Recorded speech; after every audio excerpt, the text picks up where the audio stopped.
Hey, thank you for the follow. I'm sorry about the double ads. I may have to, like, fucking tweak my shit. Oh, what? Oh, heat wave? Oh, here's another well, here's another well. Get stay in the well, stay in the well, stay in the well. I'll burn in this Tormentor. This Tormentor's dead right now. Tormentor dead.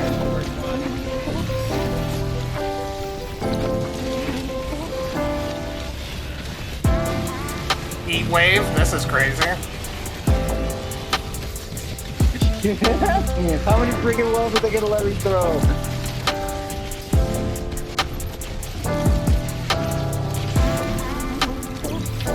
Freeze them.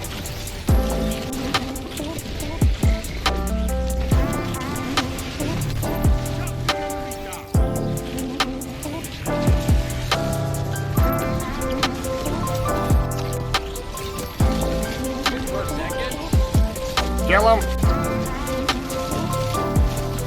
Kill him. Killed 4 tormentors. I did not know about that.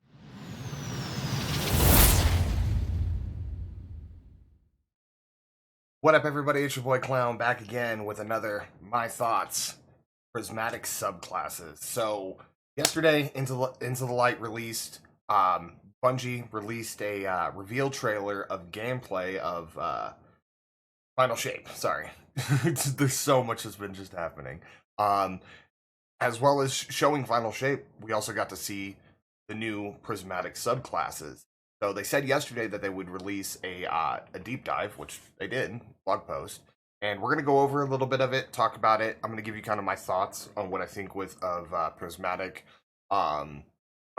Mostly it's gonna be mostly good. There's a couple. I'm gonna play a little devil's advocate, so to speak. So I don't know if I'm gonna sit here and read the whole thing. If you want, I can link this down below. If you want to go check it out, I highly suggest checking it out. If you did not watch, definitely highly suggest watching the video well too. So about a deep dive. Hey Guardians, gameplay team here, starting with the release of Stasis and Beyond Light in 2020, continuing with Subclass 3.0 during the year of the Witch Queen, and most recently with the release of Strand and Lightfall. We've been hard at work building out the full kit of abilities, aspects, and fragments that you've assembled into your perfect monster slaying machine. Builds you've crafted helped you overcome insurmountable odds, taking powerful foes, and ensuring the safety of the last city. For now, in Final Shape, or with the Final Shape looming, the threat has never been more imminent, and the stakes have never been higher. We knew that if humanity was going to go up against the Witness, we had to pull out all the stops. So this is interesting.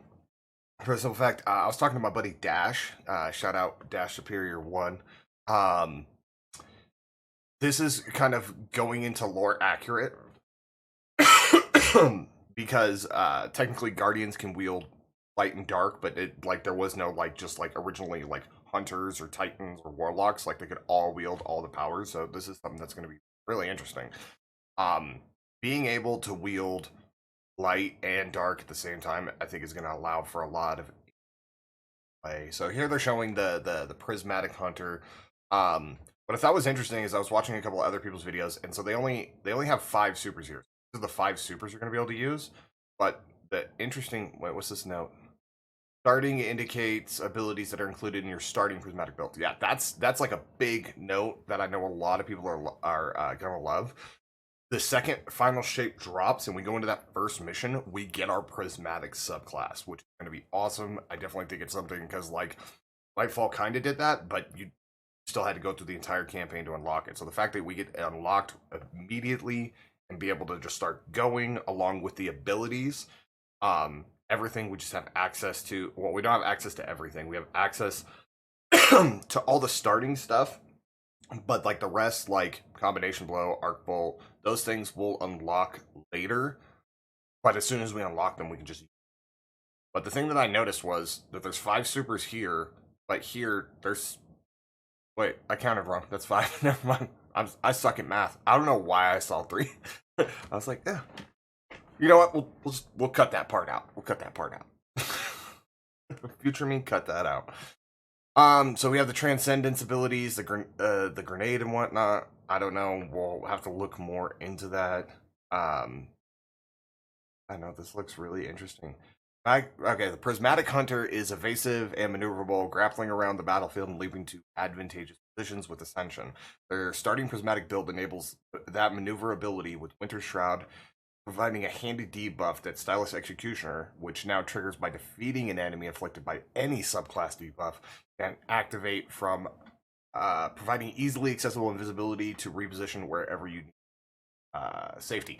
So that's one of the things that they're going to be doing too, is that within the Prismatic, anything that requires, like, this requires a stasis to proc a stasis ability. Now it's going to be by any debuff proccing the other one, so we have synergy within the build. Makes sense. Sounds like a great standpoint. We'll definitely have to see how it's going to go, and I hope they add more. Like, I definitely hope they add more supers. It'll probably be a later down the road thing, but I mean, for a start, this is going to be pretty awesome and pretty interesting. Yeah, we got Prismatic Titan. That's going to be pretty cool too. Prismatic Titan excels at disabling enemies to make them easy targets for high impact follow-ups. Ranger's Lash, Shackle Grenade, and Diamond Lance are all potent primers for subsequent Consecration, Thunderclap, or powerful Unbreakable Blast. Our starting build allows them to freeze targets with Diamond Lance, which can be created from any ability Final Blow, and wind up fully charged Thunderclaps to remove that threat from the fight in one fell swoop. It's going to be interesting. The starting ones are going to be really interesting, but what's going to be really crazy is when people start branching out and doing some crazy stuff. I know I'm going to be playing with all of them, so I got to start rotating my Titan and my Warlock back in to start getting them set up, because I'm going to do crazy builds. So we're going to have the new Super, Twilight Arsenal, Thunder Crash, Blade Fury, Hammer Soul, Glacier Quake. What do we have on Hunter? We have Storm's Edge, Marksman Golden Gun, Silence and Squall, Silk Strike, and Shadow Shot Deadfall. Starting ones for Titan are going to be Blade Fury, Thunder Crash. Okay. Prismatic Warlock. Prismatic Warlock brings an army to bear, summoning a horde of Bleak Watchers, Hellions, and Threadlings in the blink of an eye. Their starting build lets them lock down entire rooms with Bleak Watcher and Penumbral Blast, and their ability damage, including damage caused by shattering the frozen targets, kickstarts Feed the Void, granting grenade energy to start the cycle anew. It's gonna be really sick. Song of Flame, Nova Bomb, Cataclysm, Storm Trance, Winter's Wrath, and Needle Storm. I actually have not done any stasis on my Warlock. I need to get that done and get that flowing, so it's going to be interesting to see. Obviously, with this, they're going to be giving us new fragments as well. Taking some old fragments, kind of doing them in homage, so to speak. They're going to be just like them, but now working with Prismatic. Prismatic's going to be it's going to be insane right out the gate, and we're probably going to have a bunch of issues with this breaking the game, so to speak.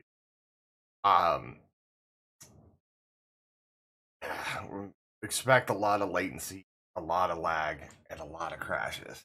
It's going to be interesting. Yeah, so in multitude. So yeah, so here's some of the ones. Facet of balancing: rapidly defeating targets with light damage grants melee energy, rapidly defeating targets with dark damage grants grenade energy, which is kind of synonymous with the new origin trait on the weapons that we have. So more synergy there. Bunch of new ones. Look cool. I'll definitely, like I said, link it down below so you guys can go check it out as well too. Now, specifically to my thoughts, I'm going to scroll back up here to the Hunter, because, you know, I got to represent. I'm really looking forward to getting in and tweaking some of the stuff, doing some really crazy builds. I've been doing a lot of damage testing with the Hunter. I need to start with the Titan, some crazy stuff too. I've been already theory crafting for stuff for the Titan and the Warlock, but with this information, this just took my theory crafting to the next level, and now I have to go even one step further. So a lot of the exotic perks I've been, like, rereading like 5 or 6 times just to see what's there and how I can kind of bend it in a new way. That's usually what I do, is I like to take stuff and just kind of bend it to a specific breaking point, and then once I find that sweet spot, I just like to snap it. And that's what we're definitely gonna do. That this is gonna allow for it, especially with some of the unique. This Prismatic Hunter works really well with what I've already been testing doing. My next question is with the exotics, how many, because obviously with the Prismatic, we're only going to have a certain amount of supers and abilities right out the gate. How many of the exotic traits are we actually going to have on the new exotic class items with having double exotics? Like, I need to know how many we're gonna have. Otherwise, it'll be mute. But luckily, it's right around the corner, so that won't be taking too long. The cons. I did have a couple cons, and so one of my big cons would be with this is something that, like I said, could change in the future. The con that is kind of like riding there is if they don't bring in more supers and more abilities. I feel like they're going to have to. But also at the same sense, I could see why they wouldn't, because, I mean, theoretically, we could still get another subclass, the fabled red subclass. That could be a thing still later down the road. So, I mean, technically, they could just keep embedded at this, but I don't know. It'll be interesting to see. And then my other concern is going to be with exotics, how many that we have. Those are like my only two gripes with everything so far, is I want to know if we're going to get close to or all supers and abilities, all fragments and aspects on everything. That'd be some craziness, but we'll just have to see in the coming time. So, yeah.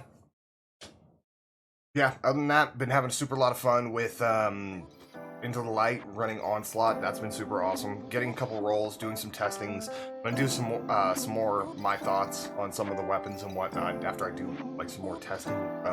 Let me know down in the comments below if you've gotten any super good weapons, any limited editions yet. I haven't gotten one except the curated one. I've gotten some. I haven't gotten any random drop yet, but good will come in time. Let me know if you got anything down below, if it's good, if you're enjoying it, how you're liking it. But also, if you made it to this point of the video, make sure to leave a like and subscribe. Greatly appreciate it. Helps me out, lets me know I'm doing a good job. And hopefully I see you guys in the live stream. I live stream on both YouTube and Twitch. Generally I get started 7 p.m., 9 p.m. Pacific Standard Time. I don't have a set schedule yet, but I'm working towards that. So, hopefully I see you guys there and catch you in the next video. You guys have a good one.